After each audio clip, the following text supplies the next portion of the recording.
शांति। ओम शांति। आज की तारीख है 25 दिसंबर 2020। साकार महावाक्य। बाबा कहते मीठे बच्चे, जब तक जीना है बाप को याद करना है। याद से ही आयु बढ़ेगी। पढ़ाई का तंत्र माना सार ही है याद। बाबा कहते मीठे बच्चे, जब तक जीना है बाप को याद करना है। याद से ही आयु बढ़ेगी। पढ़ाई का तंत्र माना सार ही है याद।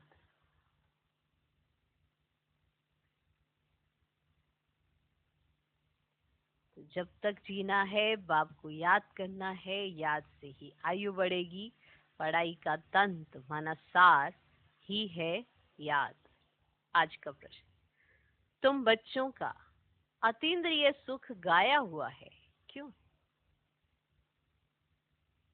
तुम बच्चों का अतीन्द्रिय सुख गाया हुआ है, क्यों? माना उसका गायन है अतीन्द्रिय सुख का। एक सुख है, एक अतीन्द्रिय सुख है। तो जो अतीन्द्रिय सुख है वो आपका गाया हुआ है। क्यों गाया है? तुम बच्चों का अतीन्द्रिय सुख गाया हुआ है, क्यों?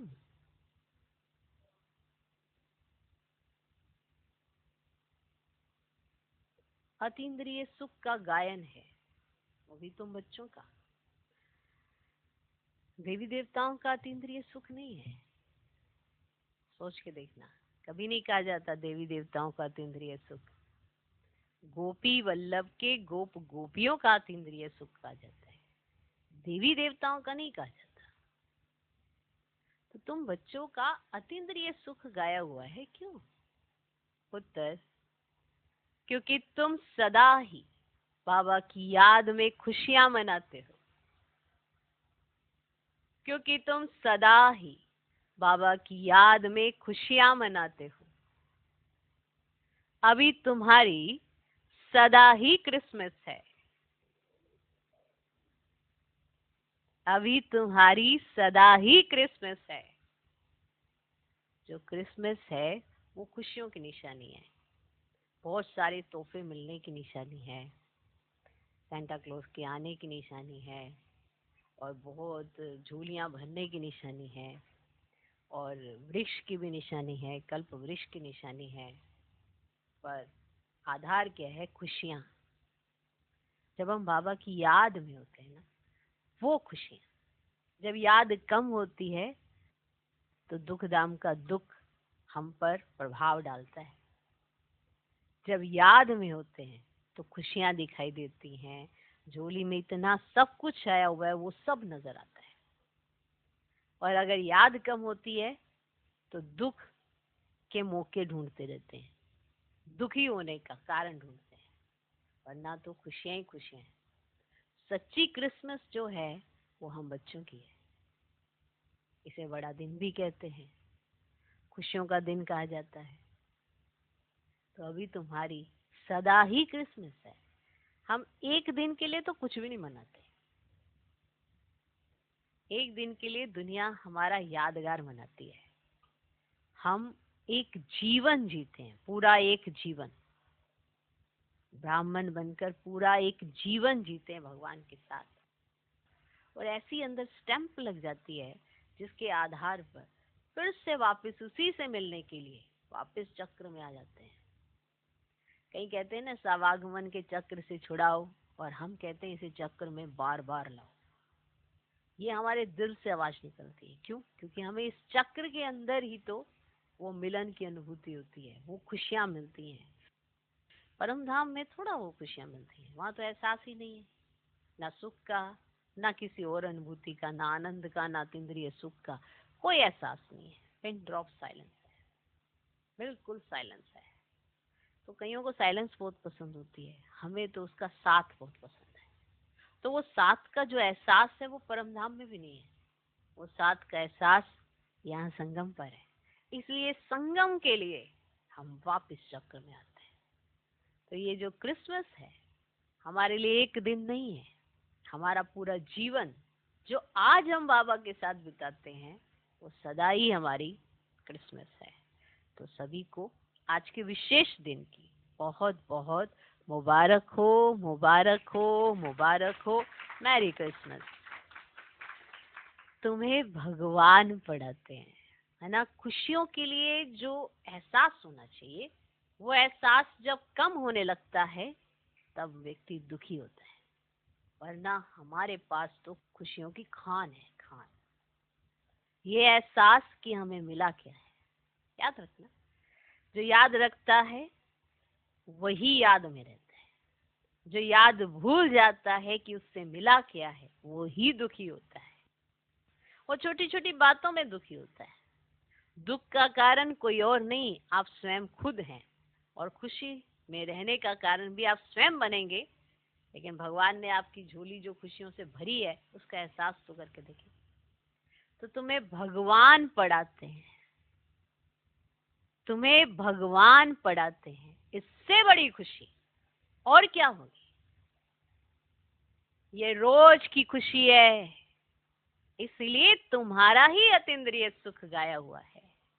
रोज सुबह सुबह आपको बिना किसी ऐसा कोई दिन नहीं जाता जिस दिन आपको ये खुशी ना मिलती हो।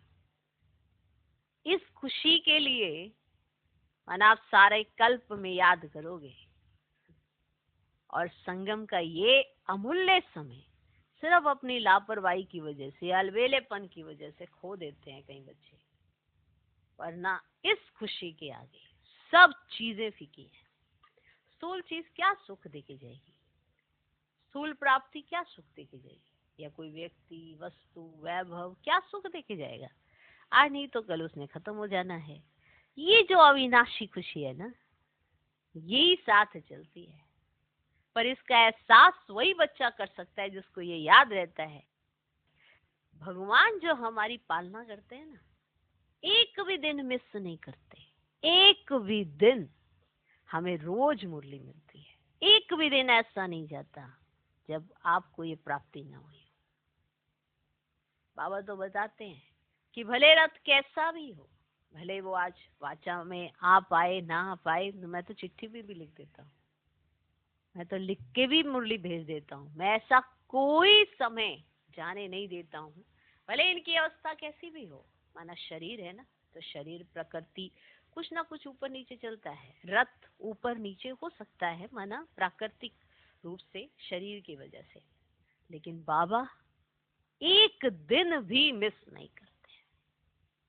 जिसने ये समझ लिया ना, उसको एहसास होगा कि ये जो खुशियों की खान है ये हमारे पास है। इसीलिए अतीन्द्रिय सुख भी हमारा ही गायन है। कि अगर अतीन्द्रिय सुख पूछना हो तो गोपी वल्लभ के गोप गोपियों से पूछो, जिनको मुरली में नशा चढ़ता है, जिन्हें मुरली की तान पर नृत्य करना आता है। ये कौन सा नृत्य है? ये ज्ञान डांस है। इस ज्ञान डांस में शरीर का हिलना जरूरी नहीं है, इसमें आत्मा को एहसास होना चाहिए कि उसे क्या मिल रहा है। बस एक ही बात याद रखनी है कि तुम्हें पढ़ाने कौन आता है। कोई मनुष्य नहीं, कोई साधु संत महात्मा नहीं, डायरेक्ट भगवान तुम्हें पढ़ाने आता है। जिसने ये एहसास कर लिया ना, वो एक एक रतन की बहुत वैल्यू रखता है, क्योंकि यही रतन सार्थक होने वाले हैं। बाकी हर एक का अपना अपना, हर एक का अपना अपना खाता है। कोई इसे अतीन्द्रिय सुख फील कर पाता है, कोई भूल जाता है, कोई मिलते मिलते भी ये नहीं देख पाता है कि उसे क्या मिल रहा है। तो ये अतीन्द्रिय सुख तुम्हारा क्यों गायन है? क्योंकि तुम हर दिन खुशियां मनाते हो। एक भी दिन ऐसा नहीं है कि आज हम कहें आज स्पेशल डे है। हमारा हर दिन खुशियों का है। तो सदा ही हमारी क्रिसमस है। तुम्हें भगवान पढ़ाते, ये एक ही पॉइंट आपको खुशियों की खान से भरता है। तुम्हें भगवान पढ़ाते हैं। सेंटा क्लॉज कौन है? सही मायने में तो बाबा है ना।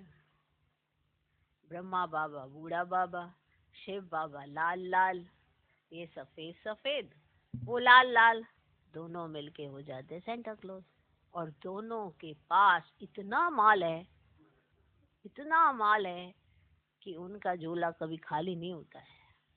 तुम्हारी झोली में छेद हो सकता है, उनके झोले में छेद नहीं है। जो तुम सोचते हो, जो संकल्प करते हो, वो तुम्हारी सारी विशेष पूरी कर देते हैं। तुम्हारी कामनाएं पूरी कर देते हैं। वो शुभ कामनाएं जिसके आधार पर तुम्हें सदा काल की खुशी होनी चाहिए, वो तुम्हारी विशेष पूरी कर देते हैं। ऐसा है हमारा सेंटा क्लॉज। तो मैरी क्रिसमस, बहुत बहुत मुबारक हो। सही मायने में क्रिसमस तो हमारा ही है, क्योंकि हमें भगवान पढ़ाते हैं। कौन पढ़ाते? इसलिए अतीन्द्रिय सुख का अनुभव हमने किया है। देखो, वैसे ये फेस्टिवल जो है विदेश वाले ज्यादा मनाते हैं, लेकिन सही मायने में अर्थ तो हमें समझ आ गया। कोई भी बात का जिसे अर्थ समझ में आ गया तो उसे उस चीज में जीना आ जाता है।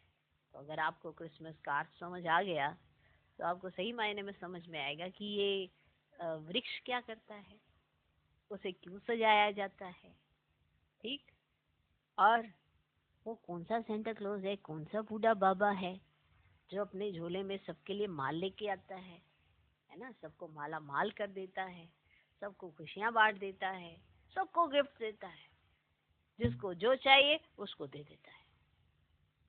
पर सच्ची दिल, साफ दिल, मुराद हासिल।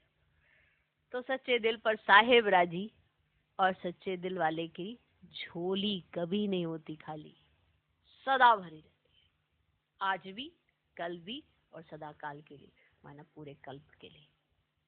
तो चले, हमारी है सदा की क्रिसमस। तो अतीन्द्रिय सुख का गायन आपका क्यों है, पता चला? ओके, आज का गीत है नैनहीन को राह दिखाओ प्रभु। ओम शांति। ज्ञान का तीसरा नेत्र देने वाला रूहानी बाप रूहानी बच्चों को समझाते हैं। ज्ञान का तीसरा नेत्र सिवाय बाप के कोई दे नहीं सकता। तो अभी बच्चों को ज्ञान का नेत्र मिला है। अभी बाप ने समझाया कि भक्ति मार्ग में है ही अंधेरा मार्ग।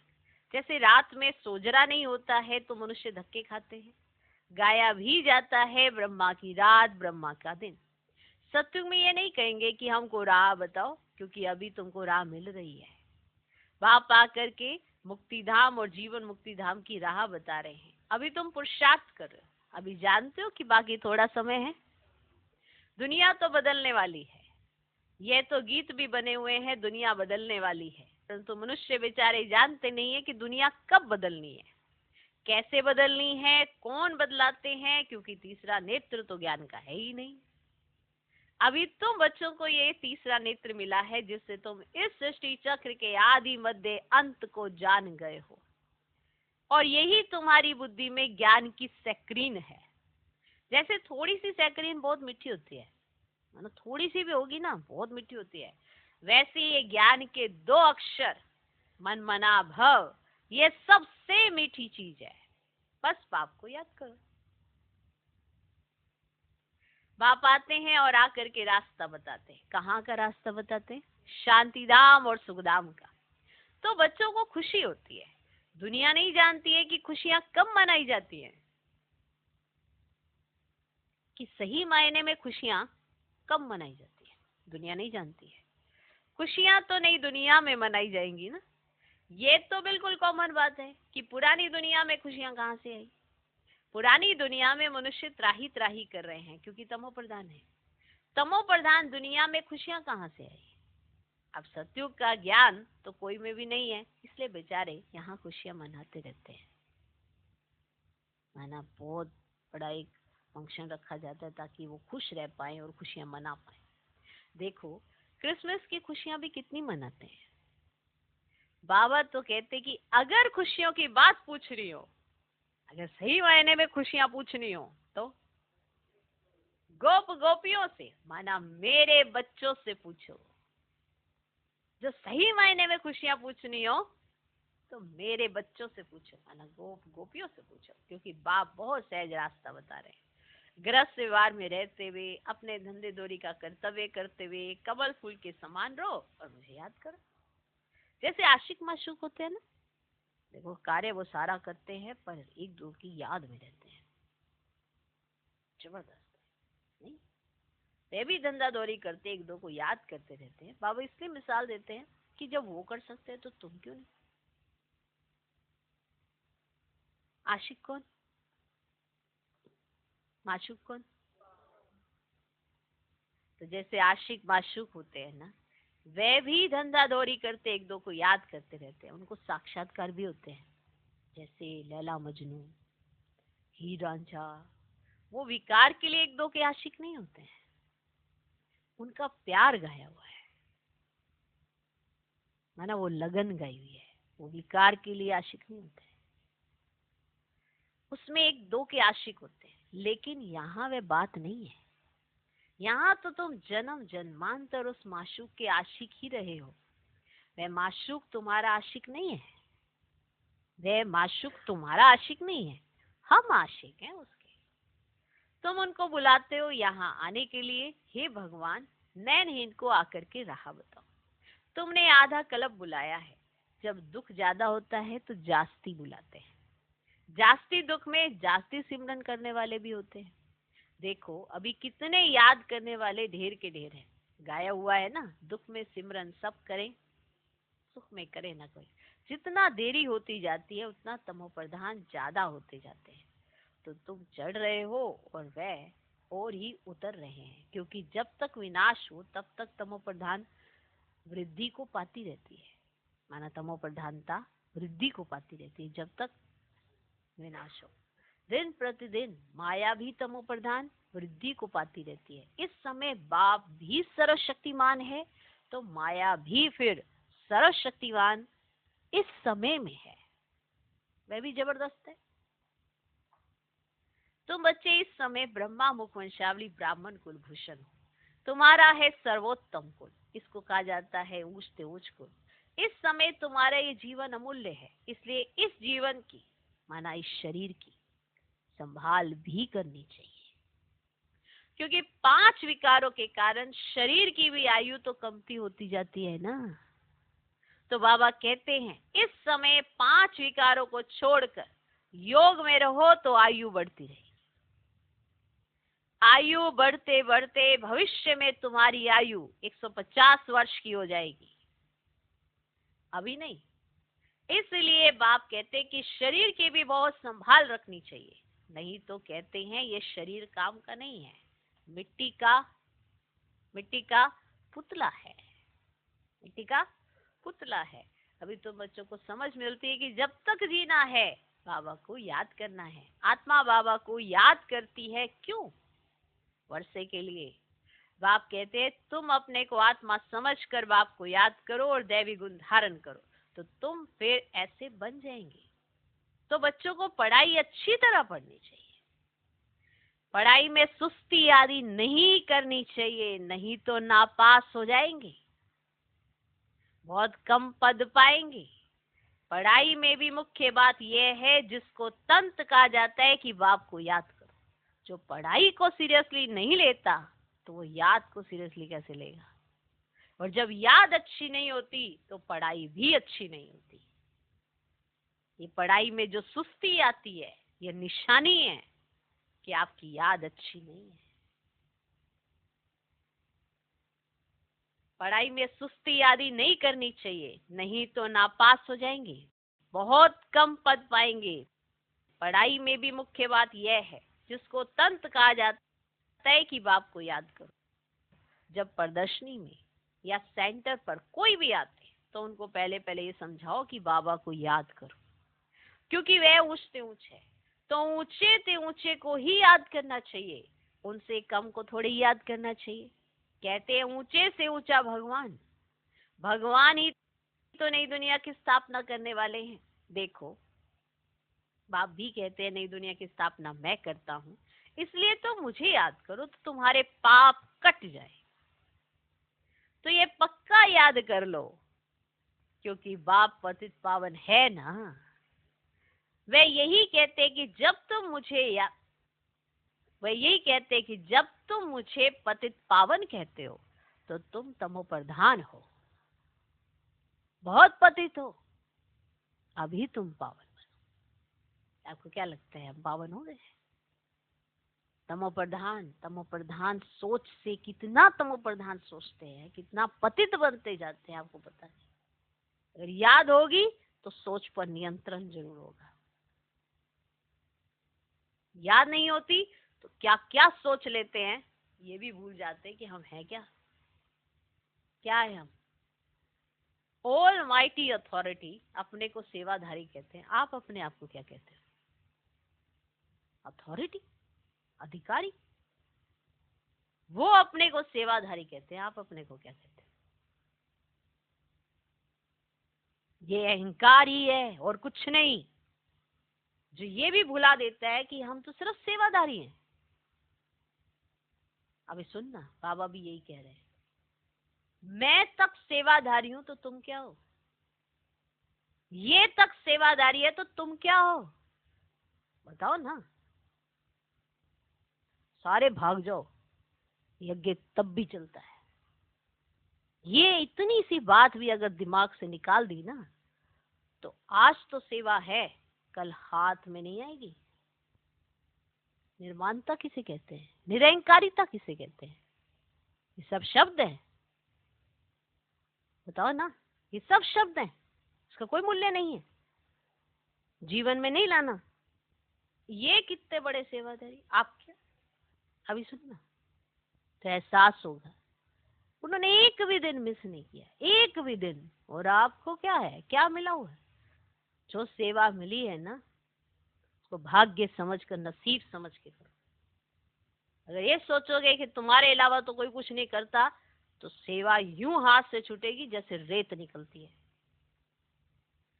बाप आकर के बच्चों को समझाते हैं कि तुम्हारे अभी सुख के दिन आने वाले हैं, दुख के दिन पूरे हुए हैं। पुकारते भी हो, हे दुख हरता सुख करता, इसीलिए बुलाया ना, सुखदाता आ जाओ। तो जानते तो हो ना कि बरोबर सत्युग में सब सुखी ही सुखी है। तो बाप बच्चों को कहते हैं कि सभी शांति धाम और सुखधाम को याद करते रहो। यह है संगम युग, खेवैया तुमको पार ले जाते हैं। बाकी इसमें कोई खेवैया या नैया की बात है नहीं, ये इसका लॉजिक होता है। खेवैया नैया, ऐसे कोई सच में नैया नहीं आती, ना ही कोई खेवैया बैठ के उस पर बैठता है। ये खेवैया है और हमारा जीवन एक नैया है, और हमें समझानी दे रहे हैं। ये बहुत बड़ा एहसान है उनका हमारे ऊपर। वरना ना इस राय के लिए भी ना लोग पैसे लेते हैं, आपको पता होगा। वकीलों से राय लेने जाओ, पहले पैसा चढ़ाओ तो राय मिलती है। आपके सामने ही है, सारे सारे दृष्टांत आपके सामने। भगवान बिना कुछ लिए आपको इतनी बड़ी राय दे रहे हैं कि आप देवता कैसे बन सकते, सोच के देख लो। तो बाकी पूरा क्लियर कर देते हैं कि नैया और खिवैया की ऐसी कोई बात नहीं है। ये तो महिमा कर देते हैं कि नैया को पार लगाओ। अब एक की नैया तो पार नहीं लगनी है, नहीं लगनी है ना, एक के साथ कईयों की लगानी है, क्योंकि वो सबका बाप है। जब भी वो आते हैं वो सबके लिए आते हैं, प्रकृति के लिए भी आते हैं, व्यक्ति के लिए भी आते हैं। तो सारी दुनिया की नैया को पार लगाना है। ये सारी दुनिया जैसे एक बहुत बड़ा जहाज है, इनको पार लगाते हैं। तो तुम बच्चों को बहुत खुशी मनानी चाहिए, क्योंकि तुम्हारे लिए सदैव खुशी है, सदैव क्रिसमस है। जब से तुम बच्चों को बाप मिला है, तुम्हारी क्रिसमस सदैव है, इसलिए अतीन्द्रिय सुख गाया हुआ है। देखो ये सदैव खुश रहते हैं, ये सदैव खुश रहते हैं। क्यों? क्यों बताओ क्यों? अरे बेहद का बाप मिला है, वह हमको पढ़ा रहे हैं, तो ये रोज की खुशी होनी चाहिए ना। बेहद का बाप पढ़ा रहे हैं, वाह। कभी कोई ने सुना? गीता में भी लिखा है, उसमें भी है ना, गीता में भगवान वाच है कि मैं तुमको राजयोग सिखलाता हूँ। जैसे वह लोग बैरिस्ट्री योग, सर्जरी, ये जैसे सर्जन बनते हैं ना, सर्जरी योग सिखलाते हैं, मैं तुम रूहानी बच्चों को राजयोग सिखाता हूँ। तुम यहाँ आते हो ना, बरोबर राजयोग सीखने आते हो ना, मूझने की तो दरकार नहीं। क्या सीखने है? राजयोग सीखने आए ना। राजयोग का मतलब क्या होता है? स्वयं पर नियंत्रण, राजाओं का राजा बनना है। और राजाओं का राजा वही बनता है जो स्वराज्य अधिकारी होता है। स्वराज्य अधिकारी कौन होता है? जिसका खुद के ऊपर राज होता है। ये नहीं कि आप कुछ भी सोचो या कुछ भी करो, ये स्वराज्य अधिकारियों की निशानी नहीं होती है। आप एकाग्रचित्त बाबा के महावाक्य नहीं सुन पाते, आप भगवान ने जो कहा उसको, जैसे कहते हैं ना, इम्प्लीमेंट नहीं कर पाते, माने जीवन में ला ही नहीं पाते, तो बताओ क्या स्वराज्य अधिकारी? बुद्धि भ्रष्ट हो जाती है, बुद्धि से अहंकार जन्म ले लेता है और निर्माणता खत्म हो जाती है, स्वमान नष्ट हो जाता है। ये है बुद्धि का विकार। समझ में आया? मैं तुम रूहानी बच्चों को राजयोग सिखाता हूँ, तुम यहाँ आते हो ना बरोबर राजयोग सीखने के लिए, आते हो ना, भूलने की तो दरकार नहीं। तो राजयोग सीख कर पूरा करना चाहिए ना, करना चाहिए ना, भागंती तो नहीं होना चाहिए, है ना। ऐसे भाग जाना, जी चुराना, ये क्या निशानी है? कि आपने समझा है नहीं कि आप पढ़ने आए हो और भगवान पढ़ा रहा है, ये बहुत बड़ी बात है। या बीच में से कोर्स पूरा किया नहीं और भागंती होगा। पढ़ना भी है तो धारणा भी अच्छी करनी है। टीचर पढ़ाते हैं धारणा करने के लिए। ये सब पढ़ाया जो जा रहा है, ये धारणाओं को श्रेष्ठ बनाने के लिए कराया जा रहा है। ऐसे कुछ श्रेष्ठ है नहीं, धारणाएं श्रेष्ठ दी जा रही हैं कि आप ऐसा बनो। हर एक की अपनी अपनी बुद्धि होती है, किसकी उत्तम, किसकी मध्यम, किसकी कनिष्ठ, ये बात समझ में आती है। लेकिन क्यों ऐसी बुद्धि बनाना जो कनिष्ठ बन जाए? क्यों उस बुद्धि से पता नहीं क्या विचित्र सोच लेना जो कनिष्ठ बन जाए? क्यों ना उत्तम सोचे? तो अपने से पूछना चाहिए कि मैं उत्तम हूं, मध्यम हूं, कनिष्ठ हूं, क्या हूं? क्या सोचते हैं? बाप समान सोचते? जब आप समान नहीं सोचते तो बाप समान बनेंगे कहां से? सोच भगवान जैसी होनी चाहिए, बोल बाप जैसे होने चाहिए, कर्म उनके द्वारा सिखाए हुए वैसे होने चाहिए। सब कुछ स्पष्ट है, ऐसा कोई भी नहीं जिसको समझ ना आती हो, सबको सब समझ आ रहा है। फिर भी तो बताओ, वैसा सोचते हो जैसा वो सोचते हैं, तो पुरुषार्थ उत्तम कैसे बनेगा? तो अपने से पूछना चाहिए कि मैं उत्तम हूँ, मध्यम हूँ, कनिष्ठ हूँ। अपने को आप ही परखना चाहिए कि मैं ऐसे ऊंचे से ऊंचा इम्तिहान पास करके ऊंच पद पाने के लायक हूँ। भगवान तो पढ़ाने आया, संस्कार देने आया, सलीका सिखाने आया, तुमने नहीं सीखा। वो तो जानते हैं, सब नंबरवार है, उनको तो पता है। फर्क तुम्हें पड़ेगा क्योंकि तुमने लक्ष्य तो लिया पर लक्षण नहीं आए। अगर लक्षण आ जाते तो वरदान बनता। हम सब लक्ष्य रखते हैं लेकिन लक्षण लाने की मेहनत नहीं करते हैं। और वरदान सबको चाहिए कि वरदान यूं काम करेगा, लेकिन वरदान तक पहुंचने के लिए पहले लक्ष्य को साधना पड़ता है और देखना पड़ता है कि वैसे लक्षण भी आने चाहिए, वैसा चिंतन भी होना चाहिए, तब वरदान मिलता है और सदा काल के लिए मिल जाता है। और प्रकृति, वायुमंडल, व्यक्ति सब आपके अकॉर्डिंग हो जाते हैं। तो अपने को आप ही परखना चाहिए कि मैं ऐसे ऊंचे से ऊंचे इम्तिहान पास करके ऊंच पद पाने के लायक हूँ, मैं सर्विस करता हूँ या मूडी हूँ? बताओ, पूछो अपने आप से। मैं सर्विस करता हूँ। बाप कहते बच्चे सर्विसेबल बनो, बाबा को फॉलो करो, क्योंकि मैं भी तो सर्विस करता हूँ ना, आया ही हूँ सर्विस करने के लिए, तो रोज रोज सर्विस करता हूँ, क्योंकि रथ भी तो लिया है ना, उन्होंने भी तो शरीर का आधार दिया है। आपकी प्रकृति हल्की सी इधर उधर होती है, आप अपनी रिस्पॉन्सिबिलिटीज भूल जाते हो। उन्होंने नहीं लिया। वो शिव बाबा वो भी एक्यूरेट है। आपको ये चीज सीखनी चाहिए उनसे। रथ भी मजबूत अच्छा है और सर्विस तो इनकी सदैव है। बाप दादा तो इनके रथ में सदैव है। भले इनका शरीर बीमार पड़ जाए, मैं तो बैठा हूं ना, तो मैं इनके अंदर में बैठ करके लिखता भी हूं। अगर ये मुख से नहीं भी बोल सके तो मैं लिख सकता हूं। आज हम आपको उसी सेवा की इंपॉर्टेंस बता रहे हैं जो आपको इक्का दुक्का मिली हुई होगी और आप उसकी वैल्यू को नहीं समझ पाते हैं। और वो भी सर्विस पर आए हैं सिर्फ आपको चार्ज करने के लिए। उन्होंने कभी एक दिन मिस नहीं किया है। ये वैल्यू बताने की कोशिश कर रहे हैं।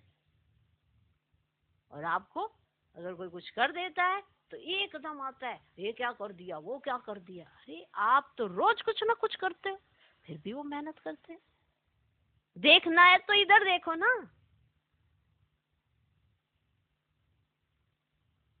आप समझ आई?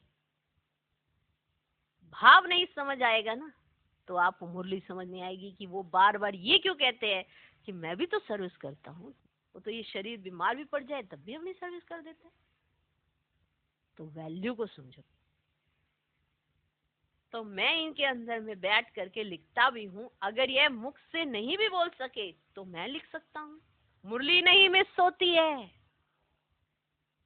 जब तक बैठ सके लिख सके तो मैं मुरली भी बजाता हूँ, बच्चों को लिखकर भेज देता हूँ। क्योंकि सर्विसेबल होना ये है सर्विसेबल का महत्व। कि एक भी दिन उन्होंने अपनी सर्विस मिस नहीं की और आप अपने मूड के हिसाब से सर्विस करते हो। तो बाप आकर के समझाते कि तुम अपने को आत्मा समझ करके निश्चय बुद्धि हो करके सर्विस में लग जाओ। बाप की service, on God fatherly service, जैसे वह लिखते हैं ऑन हिज मैजिस्ट्री सर्विस। तो तुम क्या कहेंगे? यह मैजिस्ट्री से भी ऊंची सर्विस है। क्योंकि मैजिस्ट्री माना बनाते हैं, माना महाराजा बनाते हैं। यह भी तुम समझ सकते हो कि बरोबर हम वर्ल्ड का मालिक बनते हैं। तुम बच्चों में जो अच्छी रीति पुरुषार्थ करते हैं उनको ही महावीर कहा जाता है। तो ये जांच करनी होती है कि कौन महावीर है जो बाबा के डायरेक्शन पर चलते हैं। बाप समझाते हैं कि बच्चे अपने को आत्मा समझो, भाई भाई को देखो। बाप अपने को भाइयों का बाप समझते हैं और भाइयों को ही देखते हैं, सभी को तो नहीं देखेंगे। ये तो ज्ञान है कि शरीर बिगड़ तो कोई सुन ना सके, बोल ना सके। तुम तो जानते हो ना कि मैं भी यहाँ शरीर से मैं आया हूँ। आपको क्या लगता है वो भगवान है तो उन्होंने अलग विचित्र ढंग से कुछ किया? उन्होंने शरीर में आकर, शरीर का आधार लेकर आपकी दुनिया में आकर आपकी तरह डील करके दिखाया जो आपको करनी चाहिए, सिर्फ आपकी खातिर की है। मैंने ये शरीर लोन लिया हुआ है। शरीर तो सबको है, शरीर के साथ ही तो आत्मा यहाँ पढ़ रही है। ये वो खेल नहीं है कि बाबा यहाँ बैठे बैठे ऊपर उड़ने लग जाए। यहाँ बैठे बैठे तुमको उड़ाना चाहते हैं। वो तो आने जाने वाले वो हैं। आप समझने की कोशिश करना कि वो क्या समझाना चाहते हैं आपको। तो अभी आत्माओं को समझना चाहिए कि बाबा हमको पढ़ा रहे हैं। बाबा की बैठक कहाँ है? कहाँ है? अकाल तख्त पर। बाबा ने समझाया कि हर एक आत्मा अकाल मूर्त है। वे कभी विनाश नहीं होती है, कभी भी जलती कटती डूबती नहीं है, छोटी बड़ी नहीं होती है। शरीर छोटा बड़ा होता है। तो दुनिया में जो भी मनुष्य मात्र है उनके जो आत्माएं हैं उनका तख्त ये भृगुटी है। मैंने भी तो लिया है। शरीर भिन्न भिन्न है। किसका अकाल तक पुरुष का, किसका स्त्री का, किसका बच्चे का। तो जब भी किससे बात करो तो यही समझो कि हम आत्मा अपने भाई से बात करते हैं। बाप का पैगाम देते हैं कि शिव बाबा को याद करो तो ये जंग लगी हुई है वह निकल जाए। जैसे सोने में अलाई पड़ती है तो वैल्यू कम हो जाती है, तो तुम्हारी भी वैल्यू कम हो गई है। अभी बिल्कुल ही वैल्यूलेस हो गए हैं। इसको दिवाला भी कहा जाता है। भारत कितना धनवान था, अभी कर्जा उठाते रहते हैं। विनाश में तो सबका पैसा खत्म हो जाएगा। देने वाले लेने वाले सभी खत्म हो जाएंगे। बाकी जो अविनाशी ज्ञान रतन लेने वाले हैं वे फिर आकर अपना भाग्य लेंगे। अच्छा, मीठे मीठे सिकिलधे बच्चों प्रति माता पिता बाप दादा का याद प्यार और गुड मॉर्निंग। रूहानी बाप की रूहानी बच्चों को नमस्ते। हम रूहानी बच्चों की भी रूहानी बाप को नमस्ते नमस्ते नमस्ते। Good morning good morning good morning. धारणा के लिए मुख्य सार, पहला पॉइंट, बाप को फॉलो कर बाबा के समान सर्विसेबल बनना है। अपने को आप ही परखना है कि मैं ऊंचे से ऊंचा इम्तिहान पास करके ऊंच पद पाने के लायक हूं। दूसरा पॉइंट, बाबा के डायरेक्शन पर चलकर महावीर बनना है। जैसे बाबा आत्माओं को देखते हैं, आत्माओं को पढ़ाते हैं, ऐसे आत्मा भाई भाई को देखकर बात करनी है। आज का वरदान, तन की तंदुरुस्ती, मन की खुशी और धन की समृद्धि द्वारा श्रेष्ठ भाग्यवान भव। तन की तंदुरुस्ती, मन की खुशी और धन की समृद्धि द्वारा श्रेष्ठ भाग्यवान भव। संगम युग पर सदा स्व में स्थित रहने से तन का कर्म भोग सूली से कांटा हो जाता है कि जो आप हो वो समझ के बैठो। तन का रोग योग में परिवर्तन कर देते हो, इसीलिए सदा स्वस्थ हो। मन मना भव होने के कारण खुशियों की खान से सदा संपन्न हो, इसलिए मन की खुशी भी प्राप्त है और ज्ञान धन सब धनों से श्रेष्ठ है। ज्ञान धन वालों की प्रकृति सतह दासी बन जाती है और सर्व संबंध भी एक के साथ है, संपर्क भी होली हंसों से है, इसलिए श्रेष्ठ भाग्यवान का वरदान स्वतः प्राप्त है। आज का स्लोगन, याद और सेवा दोनों का बैलेंस ही डबल लॉक है। ओम शांति, ओम शांति।